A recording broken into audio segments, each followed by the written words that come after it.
Dan pada malam ini saya mengundang Pak Marta Ade untuk membahas dengan topik yang menarik, khususnya adalah topik mengenai kesehatan dan juga kekuatan mental. Selamat malam Pak Marta. Selamat malam, Samanera, Namo Iya, Buddhaya. nama budaya Pak. Pak, senang untuk kita bisa ketemu lagi pada malam hari ini. Iya, sudah lama Bante ya. Iya, sudah lama kan, waktu sesi lalu kan sekitar 6 atau 7 bulan lalu ya Pak ya? Ya betul Bante. Iya. Saya lihat juga kegiatannya Bante, Samanera sangat sibuk sekali ya. Saya juga mengikuti ceramah-ceramah yang Samanera berikan, aduh sangat bagus tentang mindfulness itu. Bagaimana apa namanya memunculkan mindfulness segala itu bagus sekali sebenarnya. Ya. Senang saya mengikuti itu ya. Ya, terima kasih Pak Marta. Pak Marta lagi sibuk apa nih? Kayaknya saya dengar ada tentang Bali Usada tiap minggu rutin sampai nggak bisa berhenti selama sebulan full. Gimana Pak? Wah, ini 3 bulan terakhir atau katakanlah pandemi ini 2 tahun eh, kita melakukan mengajar meditasi reguler Hmm. ataupun tapo brata itu online, Bante. Hmm.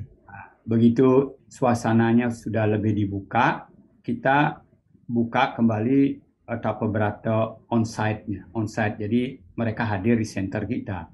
Hmm. Ternyata masyarakat begitu memerlukan, katakanlah 2 bulan terakhir ini, 1 bulan itu saya bisa mengadakan tapo berato itu 4 kali ya. Jadi artinya hari Minggu mulai, Sabtu selesai, lalu Minggu lagi kembali lagi mulai, Sabtu selesai itu yang onsite 3 kali dalam sebulan, lalu yang online itu sekali. Jadi sibuk sekali, kelihatannya masyarakat sangat memerlukan, karena terutama saya lihat yang adik-adik yang sibuk antara umur 20 sampai 35-40 itu yang mungkin karena pengaruh pandemi juga, lalu pengaruh media sosial, lalu kesibukan di perusahaannya, kecenderungannya mempunyai penyakit sejenis ADHD,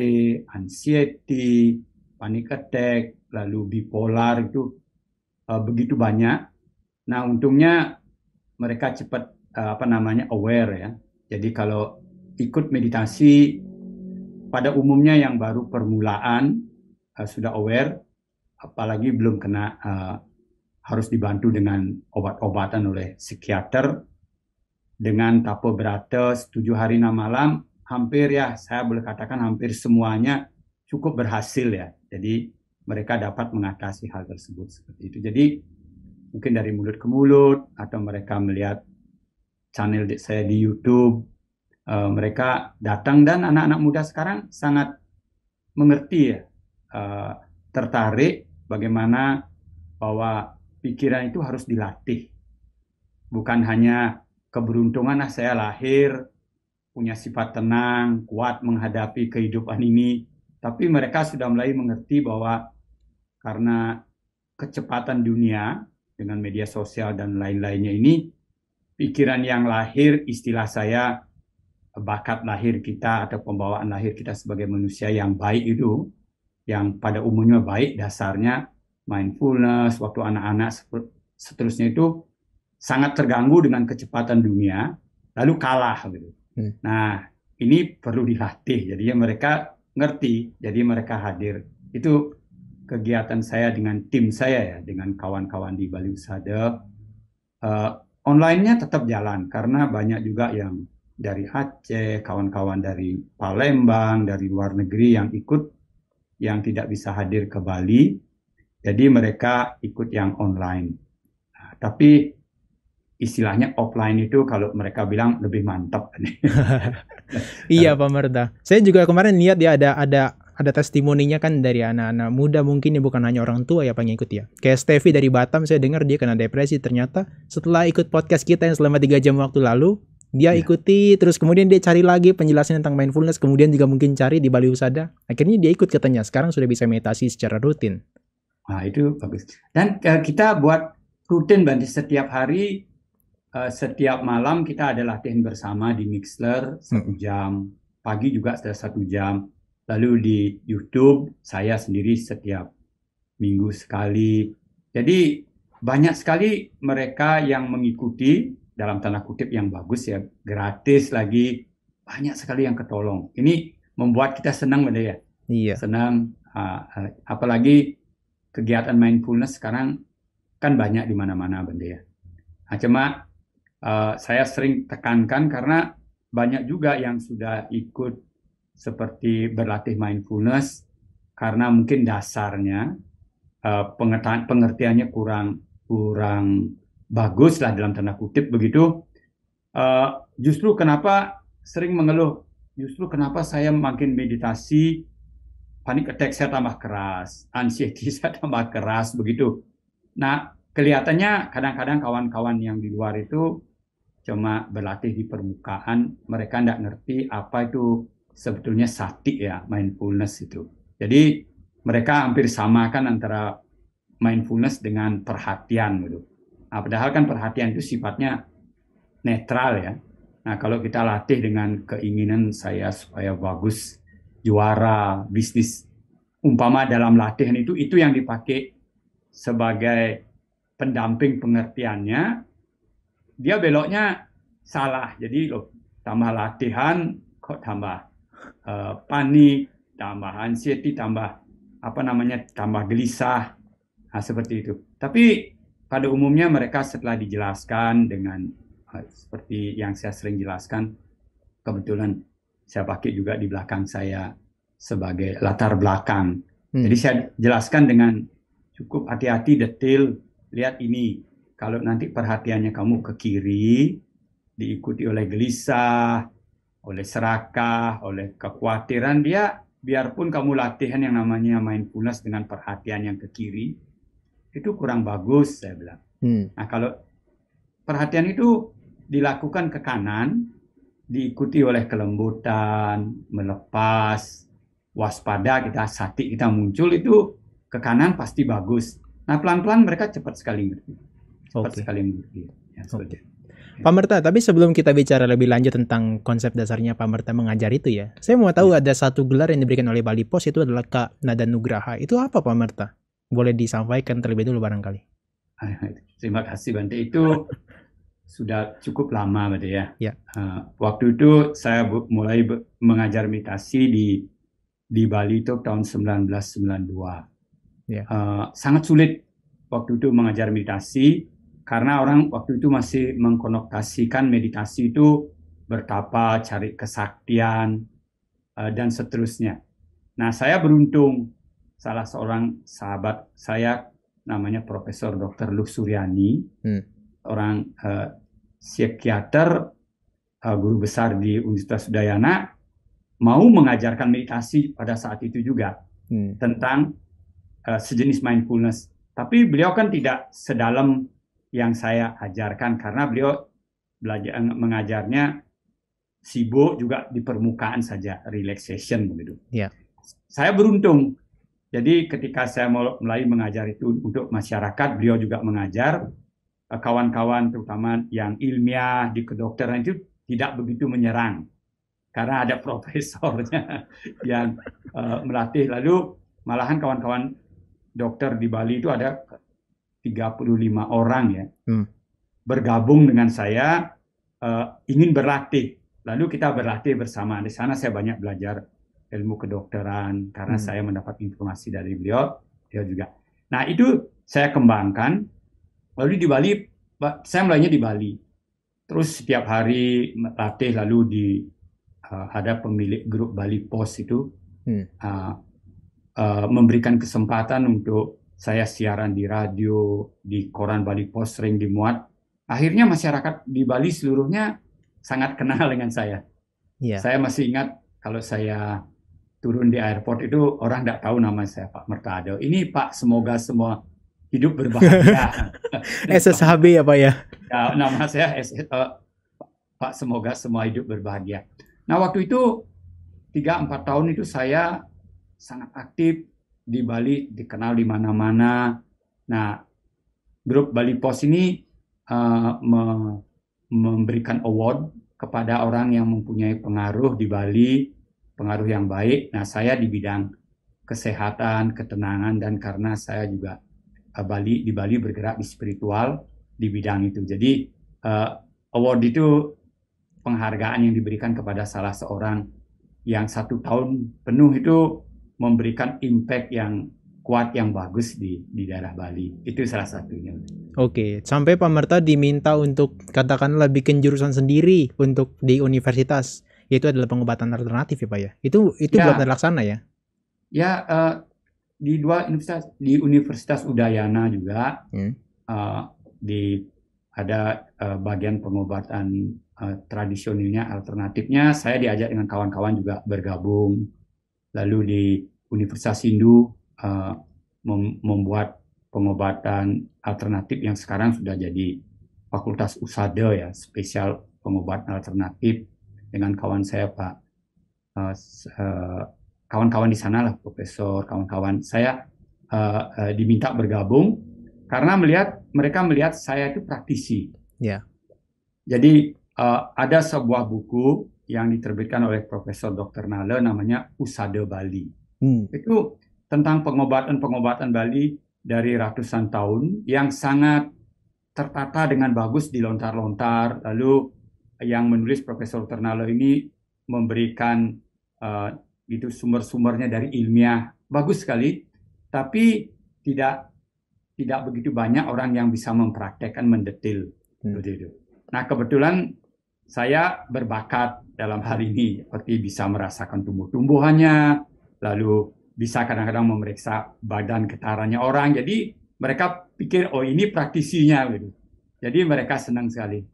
Jadi kawan-kawan mengajak bergabung dan tentu saja sampai sekarang ya ada persatuan pengobat USADA namanya di Bali. Saya juga ikut di Dewan Penasehat seperti itu. Jadi saya memang lebih banyak bergerak di bidang kesehatan badan dan mental seperti itu. Oke, Pak Marta, kan kita sudah bicara di kesempatan lalu, Pak Marta sudah belajar dari berbagai lontar, penelitian yang ada, dan berbagai macam literatur, khususnya di Abhidhamma ya. Saya perhatikan juga nih Pak Marta penjelasan Abhidhamma banget sebetulnya. Tapi dibungkus dengan bahasa-bahasa yang sederhana. Nah, saya mau tahu dong, urgensi apa sih orang sampai harus ke Bali Usada untuk meditasi kesehatan? Sampai saya dengar tadi ada GM-nya Gojek, kemudian juga mereka yang menjadi petinggi-petinggi walaupun masih muda. Nah, itu apa urgensi mereka untuk mau praktek ke Bali Usada, Pak? Silakan, Pak. Saya lihat tentu saja yang paling saya banyak lihat itu mulainya pengaruhnya dari luar negeri ya. Orang-orang hebat di luar negeri itu sekarang hampir semuanya selalu berbicara tentang meditasi, terutama mindfulness meditation. Bos-bos yang sukses. Yeah. Kita tahu lah kalau kita baca di internet hampir semuanya tuh.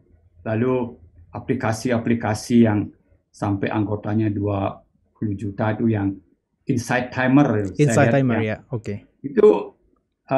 Itu semuanya murid kita kan, maksudnya yang ownernya itu ikut Bali Usada karena ikut Bali Usada lalu mereka membuka itu dan seterusnya itu banyak sekali. Nah, saya lihat dari luar negeri begitu kuat informasi kawan-kawan di Indonesia seperti di perusahaan umpamanya PwC itu tentang keuangan seperti itu, atau ada McKinsey, mereka mengundang guru-guru meditasi mindfulness untuk memberikan pengarahan kepada karyawan-karyawannya itu dengan ya dalam arti dengan sangat antusias, tentu saja dengan tanda kutip bayarnya tinggi sekali ya seperti itu. Nah, ini sangat besar di luar negeri. Nah, untuk adik-adik antara umur mungkin 25-40 yang jadi top manajer sekarang itu sudah mengetahui bahwa ini perlu sekali dilakukan karena kalau ditunggu mereka sakit, umpamanya kan kalau sibuk multiple task seperti itu kan pikiran itu pencerapan itu dilatih begitu cepat kiri kanan melakukan begitu cepat. Walaupun tujuannya baik, karena dilakukan dengan kekhawatiran, kegelisahan, dan seterusnya itu pelan-pelan orang-orang yang biasa, yang baik, yang hanya stres karena pekerjaan saja, pelan-pelan setengah sadar di bawah sadarnya itu bertambah kuat. Nah, tiba-tiba loh, kok mereka mulai punya panic attack, anxiety. Dulunya, ya katakanlah dulunya kadang-kadang disebut sejenis bipolar, dua kepribadian gitu. Tapi sekarang kok kelihatan jelas sekali. Nah, mereka mulai mengerti itu karena kesibukan mereka bekerja, ketegangan hidup sehari-hari. Lalu mereka mencari jalan keluarnya. Nah, kebetulan Bali Usada bergeraknya di bidang itu, sehingga mereka ya rame ya datang ke Bali Usada. Itu umpamanya yang saya lihat. Tentu saja pasien-pasien ataupun katakanlah murid-murid saya juga banyak datangnya dari yang mempunyai sakit ya, sakit, terutama sakit yang dekat sekali hubungannya dengan pikiran, seperti itu. Umpamanya stres yang berturut terus-menerus menjadi depresi. Nah, ketika sudah depresi, dokter bantu karena di badan itu zat-zat yang baik yang bisa dibuat oleh pikiran itu sudah kalah. Ya. Sedang zat-zat yang buruk seperti adrenalin, kortisol itu sudah berlebih-lebihan, terjadi depresi. Mereka sudah tidak bisa berpikir lagi. Nah, kalau untuk itu mereka datang ke Bali Usada, kita jelaskan bagaimana umpamanya kalau menurut riset-riset di luar negeri sekarang, kalau kita di lontar atau di pengobatan tradisional, penjelasannya mungkin lain ya, Bang ya. Kalau istilah saya evidence based experience zaman dulu itu kan begitu, Bang. Guru-guru kita mengalami, lalu murid-muridnya dilatih mengalami, oh begini rasanya, ini buktinya hasilnya begitu. Yang dulu. Kalau zaman sekarang mintanya evidence based medicine. Nah, itu mereka minta. Jadi zaman sekarang itu supaya ada kelihatan hasilnya dengan alat segalanya. Nah, saya lihat riset-riset seperti itu umpamanya kalau orang memegang objek dengan baik, itu endorfinnya pasti lebih muncul lebih banyak, rasa senangnya seperti itu. Kalau dia ketika dia mengamati objek, asal dia lakukan dengan awas, dengan sati dan seterusnya, dopaminnya itu, awake-nya itu pasti lebih keras seperti itu. Lebih banyak lah di tubuhnya dia. Lalu kalau dia katakan melakukan gininya penat nafas atau merasakan badan, yang diperhatikan kelembutannya diutamakan, itu oksitosin di tubuh itu pasti banyak. Jadi semua itu riset sekarang sudah membuktikan seperti itu. Jadi dengan pembuktian itu, yang terakhir saya baca itu yang sangat paling menarik itu adalah bagaimana di neuron yang menyebar ke seluruh badan itu memori itu ada. Itu sangat menarik dan kita secara tradisional jelaskannya dari sudut lain. Tapi kan hasilnya juga sama. Nah, dengan riset-riset seperti ini, kawan-kawan sakit yang dekat sakitnya dengan pikiran itu mudah dijelaskan. Lalu mereka mengerti, lalu bisa melakukan dengan baik. Nah, itu saya lihat juga, jadi dari sakit-sakit yang masih banyak hubungannya dekat dengan pikiran itu sangat sangat mempengaruhi dan ramai sekarang orang datang ke meditasi seperti itu. Ya banyak faktornya, tapi salah satu yang saya lihat itu bahwa sakit di badan ternyata banyak dipengaruhi oleh pikiran dan sekarang buktinya ada seperti itu. Kalau dulu kan sulit percaya atau tidak. Sekarang katanya istilahnya hard evidence sebetulnya sudah ada. Bagaimana otak itu dengan bermeditasi dalam waktu berapa bulan yang mana bertambah tebal dan seterusnya itu sekarang sudah dibuktikan, jadi lebih mudah lah orang untuk ikut dan percaya. Pak Marta ini kalau saya baca dari artikelnya yang dibuat Pak Marta ini atau katakanlah liputan begitu ya, Ini sampai 50% orang yang kebanyakan adalah penyakit fisik ya pemirsa. Hanya sekitar 40%-an mereka yang kena penyakit secara psikis dan juga secara mental. Dan juga hanya 10% sekitar mereka yang memang ingin tuh praktek secara spiritual lebih lanjut. Itu yang datang ke pemirsa ya. Tapi kalau saya mau tanya lebih lanjut dari ini. Dari 50, 40, dan 10, rasionya ini yang paling bertahan sampai waktu yang lama yang mana pemirsa?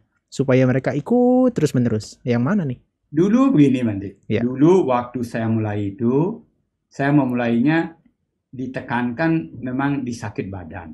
Oke. Waktu saya mulai 29 tahun yang lalu. Oh. Jadi saya itu adalah penyembuh tradisional di Bali. Kita istilahkan saya itu penyembuh holistik. Ya. Gitu. Jadi orang yang sakit badan kita utamakan, lalu banyak yang hadir, berobat dan seterusnya.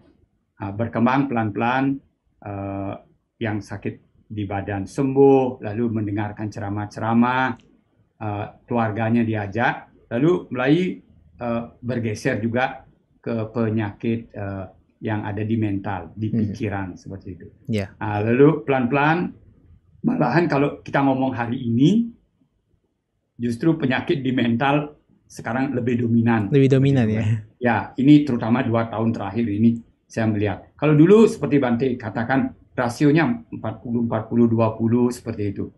Nah, yang bertahan saya lihat murid-murid saya hampir semuanya banyak bertahan, Bante. 127.000 itu masih bisa kontak dengan pemerta itu ya? Ya, kalau mereka kontak bisa karena kita punya data. Ya.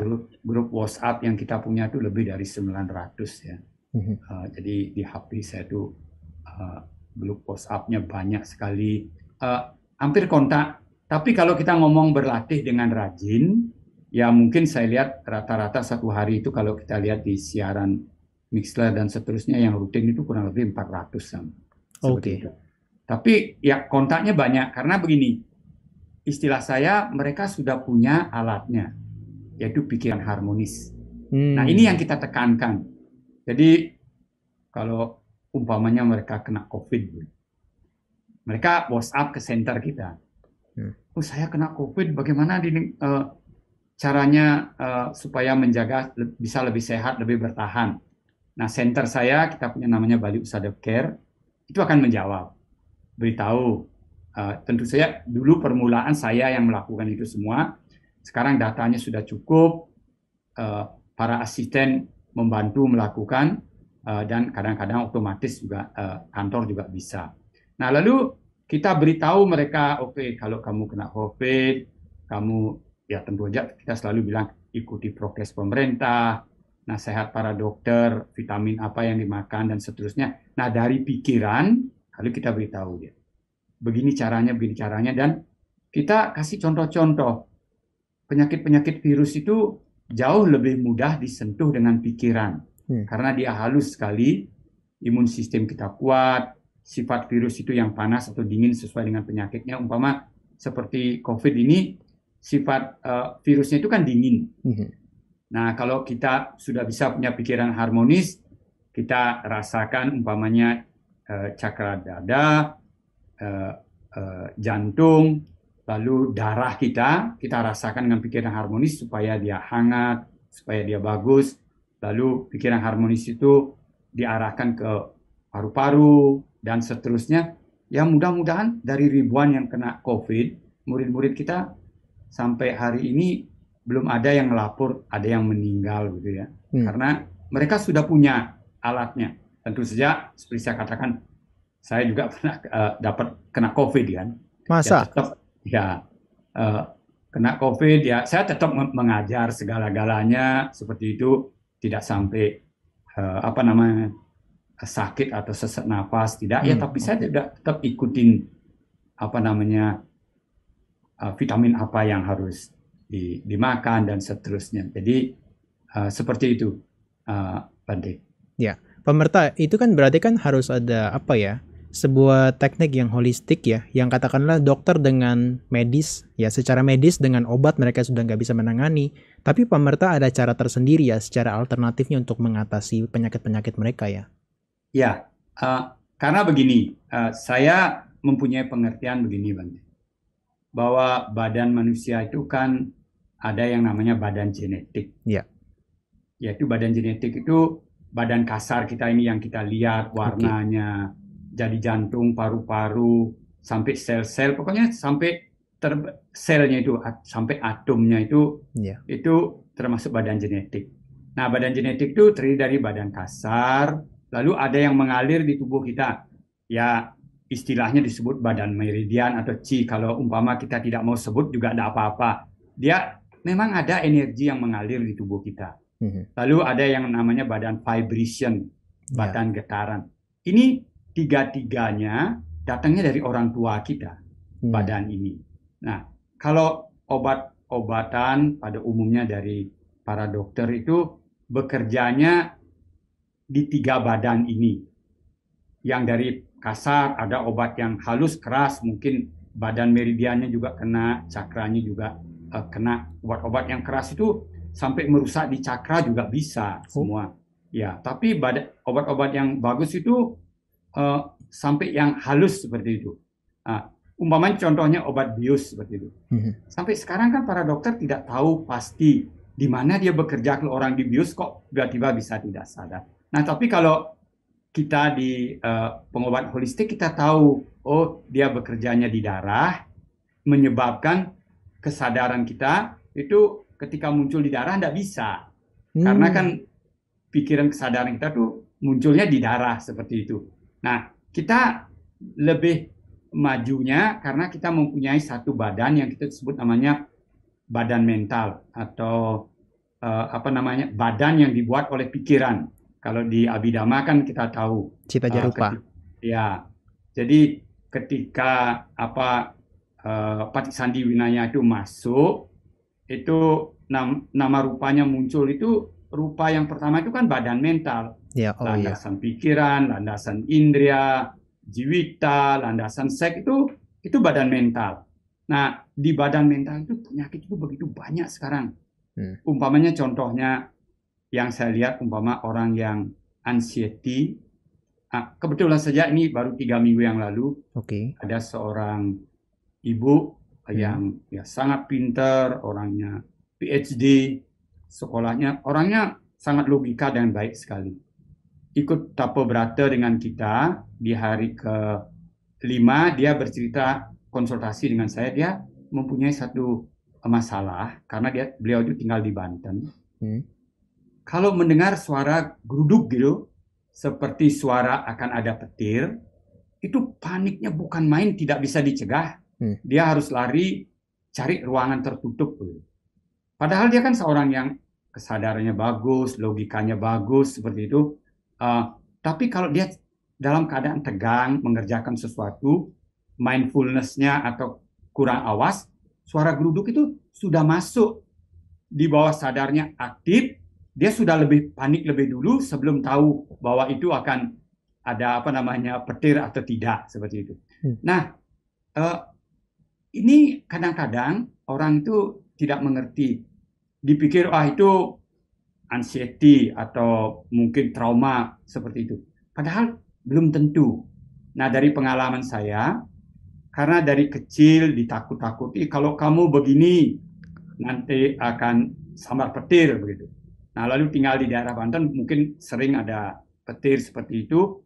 Nah, sering itu dengar petir dan seterusnya.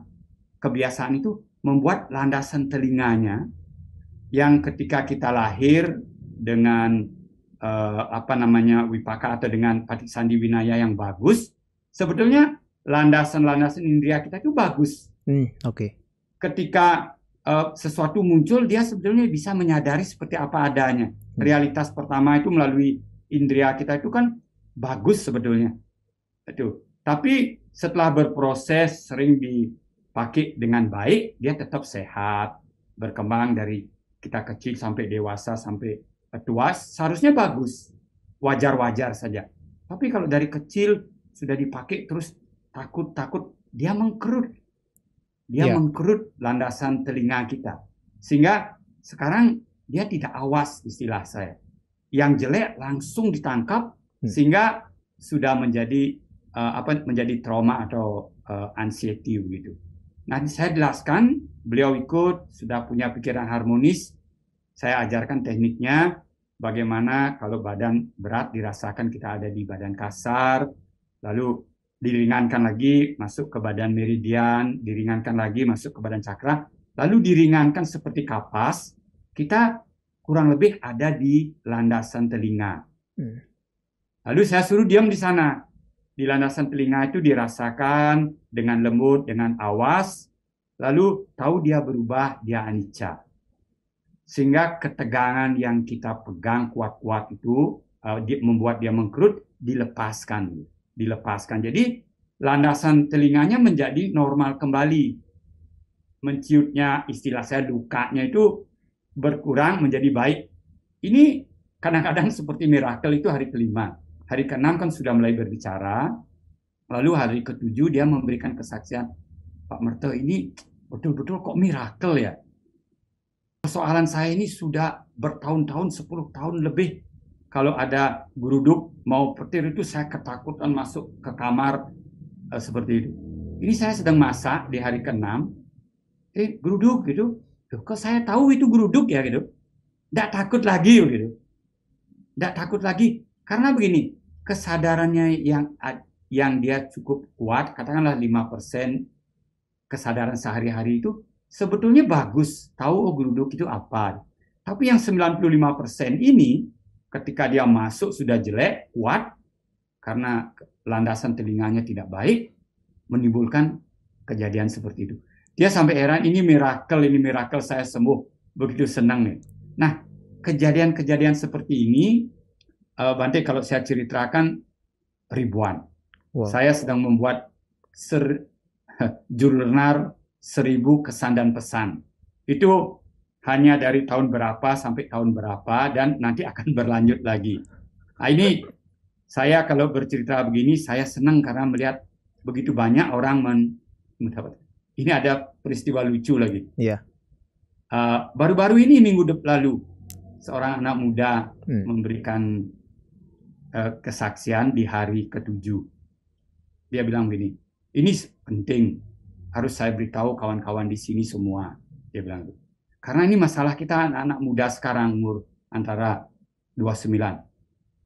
Dia bilang, masalah kita itu ejakulasi dini banyak anak muda sekarang.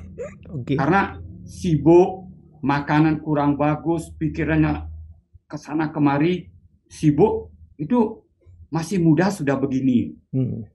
Nah dia bilang itu bagus sekali kesaksiannya saya dengar. Saya mengalami begitu membuat mental saya down. Karena ya. Bagaimana kalau kita nikah nanti lain kali, itu dari muda sudah begitu.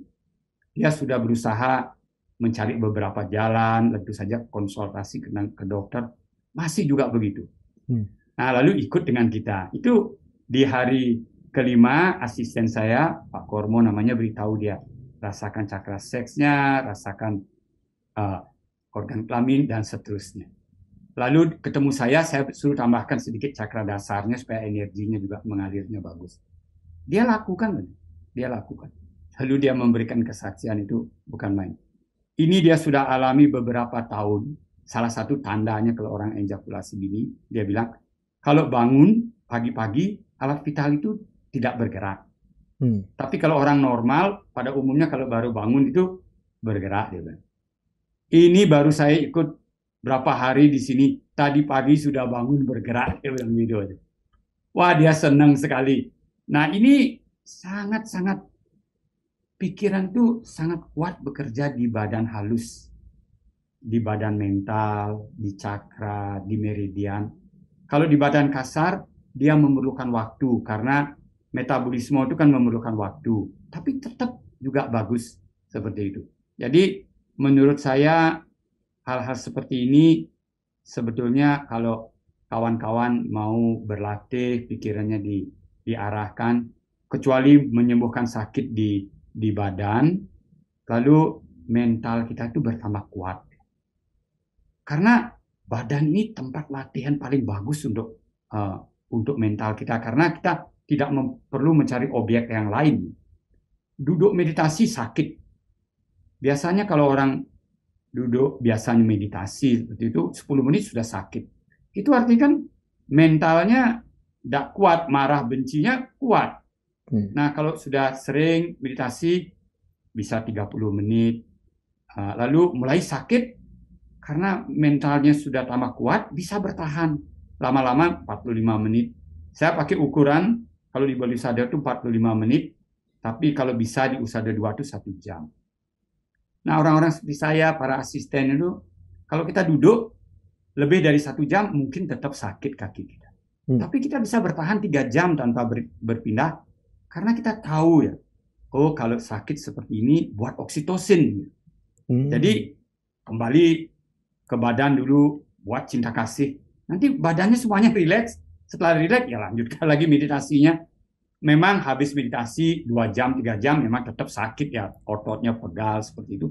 Tapi untuk bertahan diam itu bisa. Dan ini ada tekniknya. Nah, bayangkan kalau dalam kehidupan sehari-hari, kalau kita bisa lakukan, bekerja sedang stres, diam dulu 5 menit, 10 menit, pancarkan cinta kasih, jadi pikiran kita tenang seimbang dalam 5 menit, 10 menit, setelah itu bekerja lagi. Nah, seperti itu. Makanya kalau kita baca di suta-suta itu kan, mancarkan ke atas, ke bawah, dan ke sekelilingnya, sehingga nanti sebagai dasar juga bisa untuk melatih pikiran hingga sampai kesucian gitu kan. Karena diperlukan damai, hening, lalu badan rileks itu. Nah, tekniknya ada. Makanya kalau kita gunakan badan untuk kesehatan, otomatis juga kalau dengan cara yang benar, mental itu bertambah baik, bertambah kuat seperti itu. Sehingga nanti menghadapi kehidupan sehari-hari, istilah saya lebih mudah lah, seperti itu. Mbak Marta, berarti itu adalah ada kemungkinan ya, atau secara pasti ketika kita memancarkan cinta kasih, secara hormonal itu oksitosin itu meningkat ya dalam tubuh kita, sehingga kita bisa recovery dari sakit-sakit yang katakanlah selama meditasi itu berlangsung ya. Jadi ada tekniknya ya Pak ya? Ya, satu ada tekniknya, kedua harus dilatih Bante. Karena begini, antara ya istilahnya kita tuh kesadaran kita, kesadaran pikiran, perasaan dengan badan itu kan satu kesatuan. Kalau kita bisa teori saja, lalu kita tiba-tiba kita sakit badan kita sebut mama semoga semua hidup berbahagia, semua hidup berbahagia. Tidak bergerak badan kita, oksitosinnya tidak banyak muncul. Tapi kalau kita sudah sering latih kan, dia sudah berhubungan begitu. Ketika kita memerlukan, begitu kita lakukan 1 menit aja udah muncul. Oke. Karena di kepala kita ini seperti hipotalamus kita, sel-sel di otak kita itu harus dilatih, begitu. Harus dilatih. Makanya dia dengan cepat membuat membuat hormon yang kita perlukan. Saya sendiri meyakini begini Bante, bahwa pikiran itu ketika dia mau dikuatkan harus beriringan di badan juga kuat, di bagian-bagian tertentu khususnya. Umpamanya begini, di badan mental kita itu harus kuat supaya bisa mencapai tingkat tinggi seperti katakanlah jana atau vipassana. Di badan mental kita itu harus kuat ya. Kalau umpama dia tidak kuat, itu sulit. Saya sudah menemukan begitu banyak. Katakanlah saya pernah menemukan seorang pemeditasi yang sudah 40 tahun. Beliau pernah di hutan, di Sri Lanka, di mana-mana.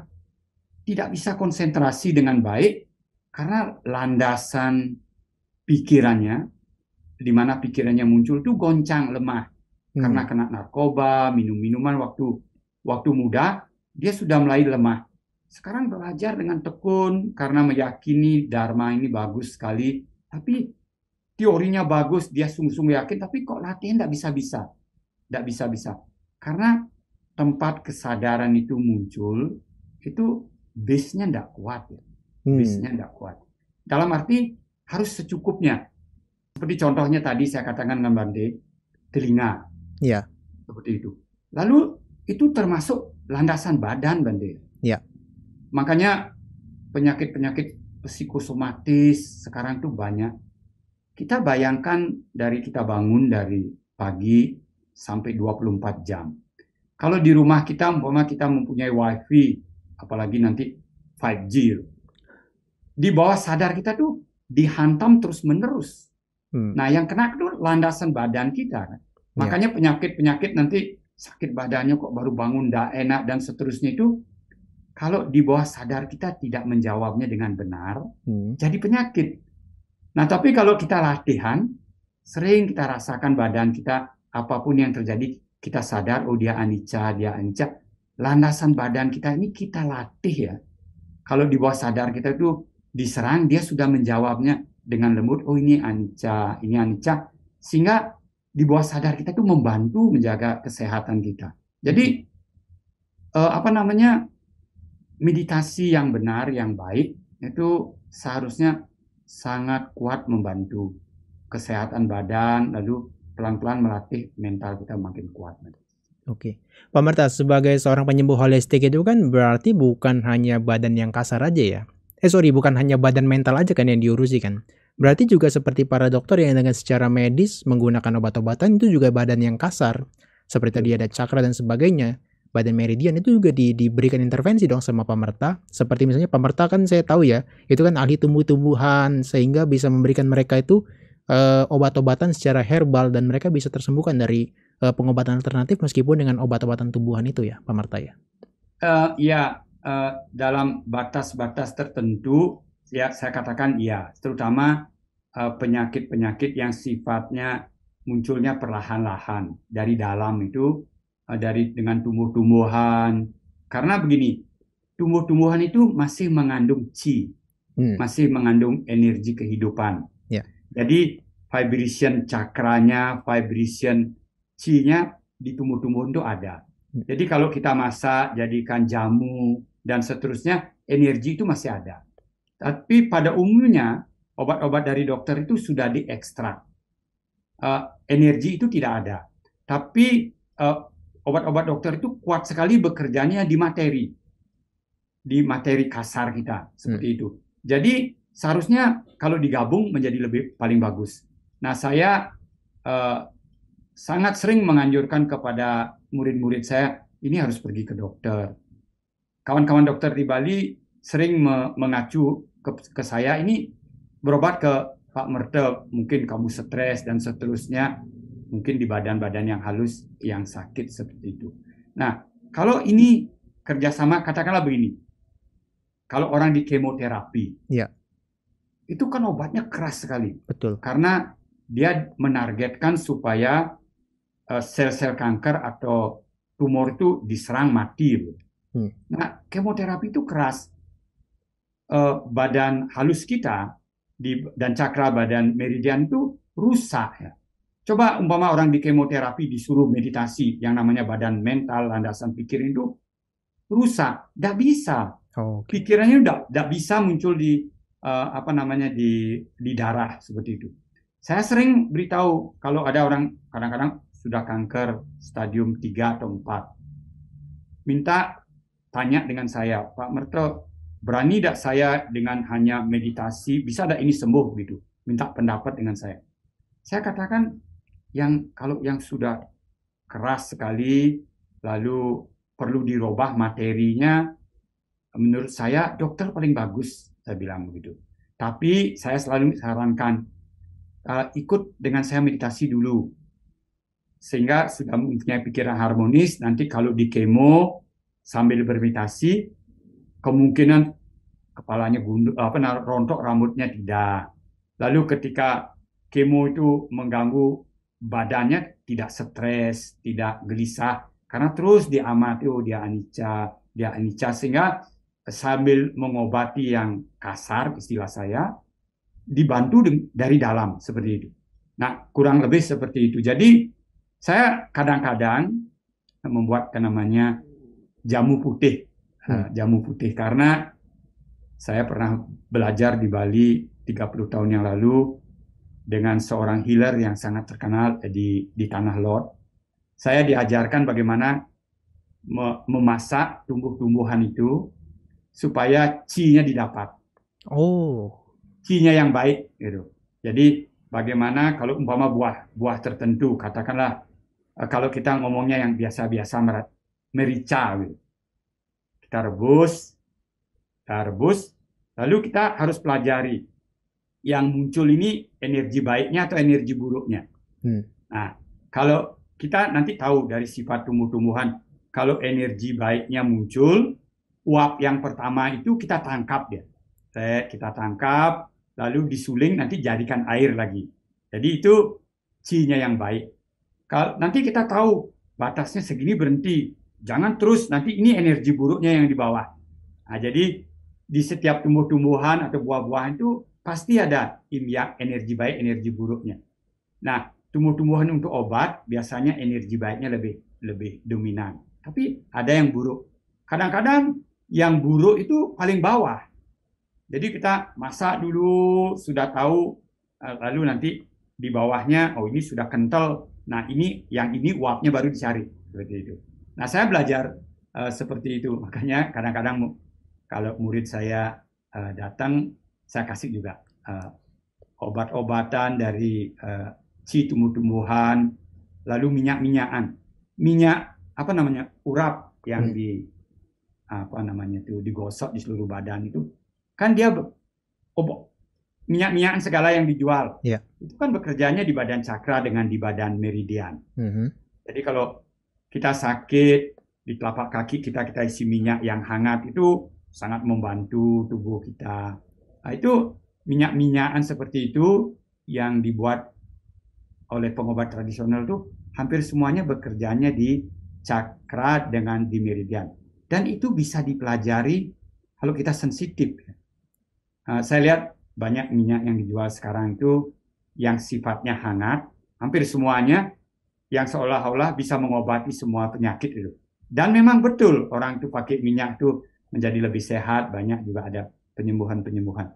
Tapi kalau obat yang bagus minyak itu sebenarnya kalau kita bisa pisahkan, ini yang dingin, ini yang hangat, ini yang panas. Lalu kita bisa tahu, oh orang ini Qi-nya terlalu panas, makanya umpama darah tingginya banyak, ini nah minyak dinginnya yang dipakai, dan seterusnya.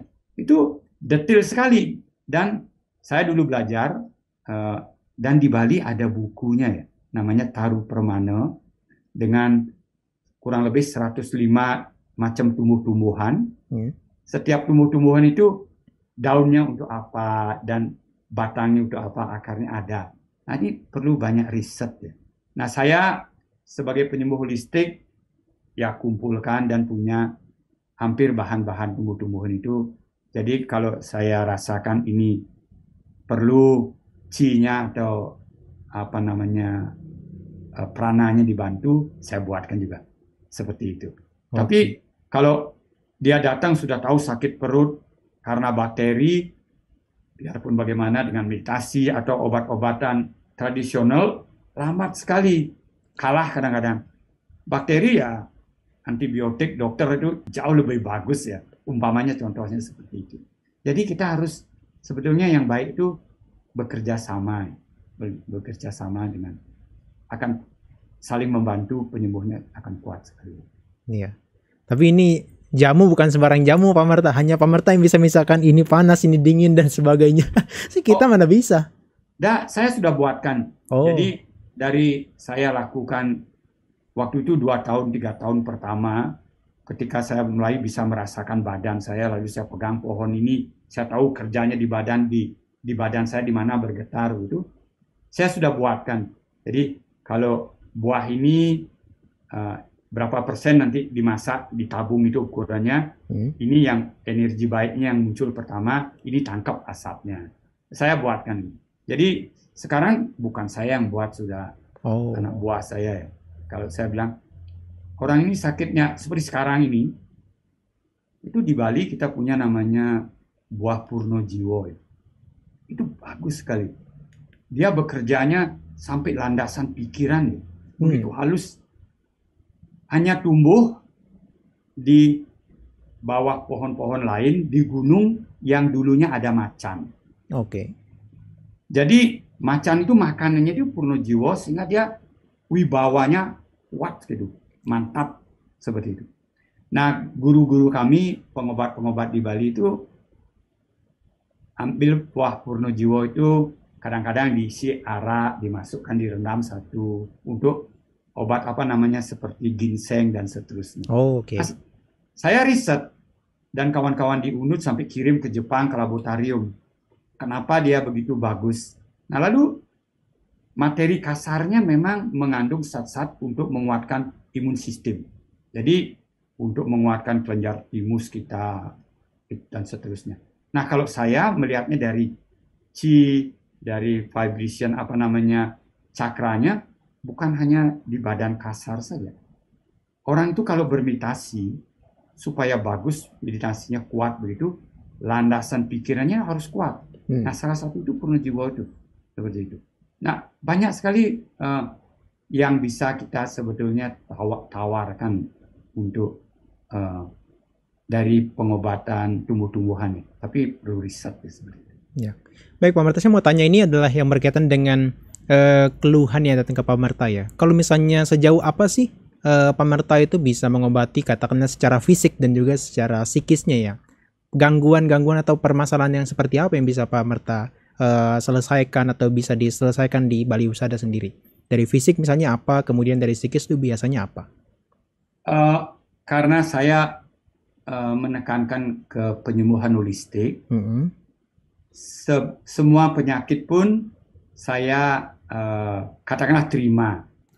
Ingin membantu untuk menyembuhkan, karena saya menjelaskan seperti itu, seperti tadi dengan Bante. Jadi holistik itu adalah penyembuhan dari semua arah, dan kita tidak boleh mengatakan sakit ini dengan obat ini pasti. Sakit ini dengan meditasi pasti bisa. Belum tentu, saya bilang begitu. Jadi karena dia holistik, saya selalu sakit apapun saya terima, karena saya tahu kalau dia bermeditasi mempunyai pikiran baik, pikiran harmonis, walaupun tidak bisa disembuhkan, manfaatnya tetap bagus. Ketika dia mau meninggal, dia tidak kesakitan, menghadapi penyakitnya dengan berani, dengan yang bagus. Itu saya pegang prinsip seperti itu. Lalu saya selalu sarankan kalau dengan meditasi itu lebih banyak di badan halus, mengembalikan blueprintnya, cetakannya. Kenapa dari cetakan yang bagus dia menjadi sakit bergeraknya? Biasanya kan kiri kanan yang normal, sekarang kok ke kiri saja menjadi kanker, atau ke kanan saja menjadi tumor, seperti itu. Nah, ini cetakannya ini yang rusak. Nah, dari pikiran cetakan ini dikembalikan sadar. Nah, kalau obat memang diperlukan dari dokter, vitamin-vitamin untuk menguatkan ini sangat diperlukan, karena walaupun cetakannya bagus, bahannya tidak ada, tidak bisa disusun juga. Nah, persoalan yang banyak sekarang, bahannya ada, tapi karena stres, gangguan pikiran, cetakan ini banyak yang rusak, seperti itu. Jadi secara holistik seperti itu, Bante. Jadi tentu umpamanya saya memberikan contoh penyakit-penyakit sekarang yang namanya anxiety, panic attack, depresi, yang lain-lain itu, trauma yang berlebihan, dan seterusnya. Kalau mereka ikut ke Bali Husada, kalau yang sedang dalam perawatan dokter makan obat, itu kita pastikan harus dimakan obatnya. Bukan dilepas, pastikan, malahan kita awasi harus makan obatnya. Karena begini, obat dokter itu kan bagus sekali.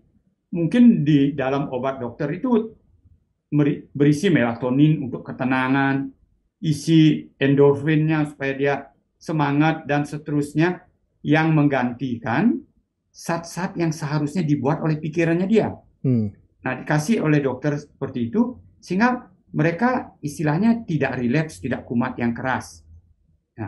Nah, lalu berlatih meditasi. Nah, setelah tahu tekniknya, tahu caranya buat zat-zat tersebut, nanti pelan-pelan dikurangi. Saya sering suruh beritahu dengan pengawasan dokter. Nah, lama-lama baru bisa berhenti makan obat itu kalau sudah pikirannya cukup kuat dan bisa mengontrol, seperti itu. Nah, jadi hampir semua sakit itu bisa dibantu atau disembuhkan dengan melalui pikirannya kita sendiri seperti itu. Makanya saya pakai kata dibantu. Kadang-kadang memang perlu bantuan dari luar seperti itu.